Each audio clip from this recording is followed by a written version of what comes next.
بسم اللہ الرحمن الرحیم۔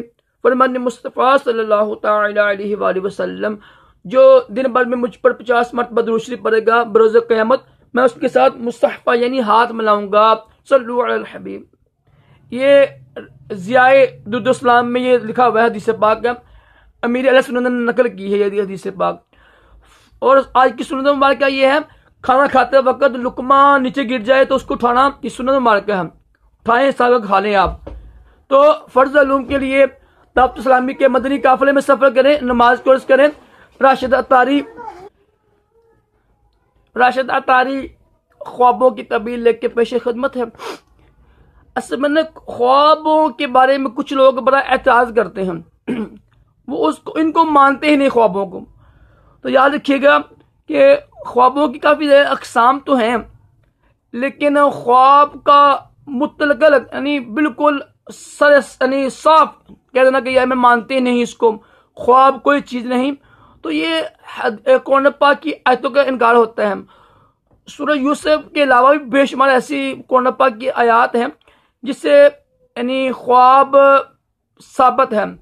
پتہ نہ ہو جب حضرت مریم علیہ السلام پیدا ہوئے تھے تو پھر آپ کے ابو کو خواب آیا تھا، تو اس کے علاوہ بھی حضرت ابراہیم علیہ السلام کو خواب آیا، ٹھیک ہے، کافی خواب آئے۔ تو خوابوں عقل مند جو لوگ ہیں نا وہ خوابوں کا انکار نہیں کرتے ہیں، اور حدیث پاک میں ہے کہ آپ صلی اللہ علیہ وسلم فرماتے ہیں کہ نبوت ختم ہو گئی ہے نا اب، لیکن جو نبوت کا ہے نا حصہ ہے کچھ خوابوں کی خوشخبری ہیں۔ تو خوشخبریوں کی صورت میں خواب آج بھی جو اللہ کے ولی ہیں ان کو دل میں الہام ہوتا ہے۔ الہام کے علاوہ بھی نا جو بات مومن کو دکھائی جاتی ہے نا خواب میں، کوئی آنے والی خبر، یہ بھی حقیقت ہے۔ اور حدیث مبارکہ میں خود نبی پاک علیہ السلام ہر روز فجر کی نماز کے بعد صحابہ کرام بتاؤ کیا خواب دیکھا۔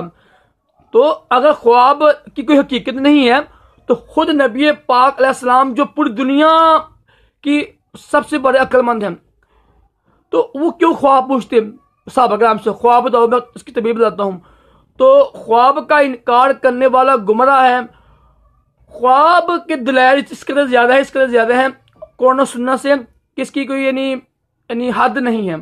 تو اللہ کے لیے آج میرا یہی موضوع تھا کہ خواب کا انکار مت کیا کریں۔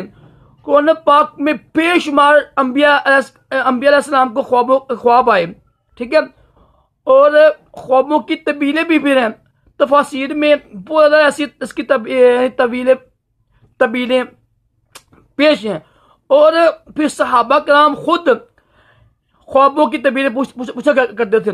امام ابو حنیفہ رحمۃ اللہ خوابوں کی تعبیر پوچھا کرتے تھے، اور امام ابن سریر رحمۃ اللہ اتنی بڑے شخصیت ہوئے ہیں کہ تابعی صحابی ان سے پوچھے کہ خواب کی تعبیر بتائیے، اور آپ خوابوں کی تعبیر میں بہت بڑے امام ہوئے ہیں، امام ابن سریر رحمۃ اللہ۔ کہنے کا مقصد یہی ہے کہ خوابوں کے نا انکار نہ کیا کریں۔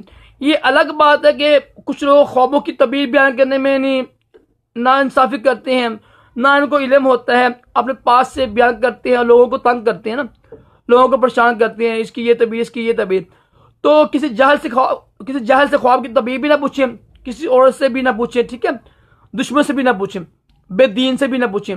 اللہ تعالی ہم سب کو بھی عقل سلیم عطا کرے، خواب کا انکار مت کیا کریں، اور دونوں جہانوں کی بلائیاں عطا کرے۔ اللہ حافظ۔